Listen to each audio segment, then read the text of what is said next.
د افغانستان اسلامي امارت ولې خپل نوم په اسلامي حکومت بدل کړ؟ علت یې څه و؟ بشپړ حال په ویډیو کې. سلامونه د ژوندون پریس درنو لیدونکو.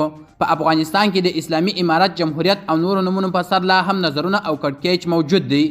طالبان وایي د افغانستان یو او نور وایي چې دا ورته د منلو وړ نه ده، ځکه چې په دې هکله لا له وړاندې نړیوالې ټولنې ویلي وه چې دوی ته امارت بیا د منلو وړ نه دی. طالبانو د بهرنیو چارو وزیر امیر خان متقي په خپلو تازه څرګندونو کې د اسلامي امارت پر ځای اسلامي حکومت ویلی. هغه وویل چې د ترکیې او قطر سره ښې اړیکې لري او دواړو هیوادونو ته د کابل هوایي ډګر د سپارلو پروسه هم مخ ته ځي.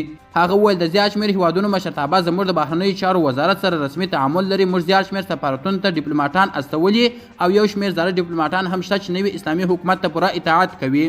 هغه د خلکو د زنداني کېدو ته په اشارې وویل چې حتمي دی یو دولت به څوک ازاروي بندي کوي، بې ځکه حتمي ده چې پوښتنه وشي او په ټوله نړۍ کې تر اوسه داسې نظام نه دی رامنځته شوی چې څوک دې پکښې بندي نه وي.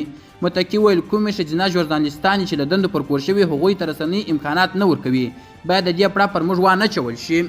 د طالبانو د بهرنیو چارو وزیر امیر خان متقي انطالیا غونډې وروسته دا څرګندونې کوي. هغه ښکاره کړه چې نړۍ او ټولو هیوادونو سره رسمي اړیکې لري. طالبان لا هم مزل کوي، ځان جوړوي. د نړۍ له قبله تر اوسه دوی لا هم ځان نه دی جوړ کړی چې کوم هیواد یې په رسمیت وپېژني. تر اوسه لا هم یو شمېر هیوادونو طالبان ته حکومت نه بلکې ډله وایي او یوازې اوس له دوی سره تعامل روان دی.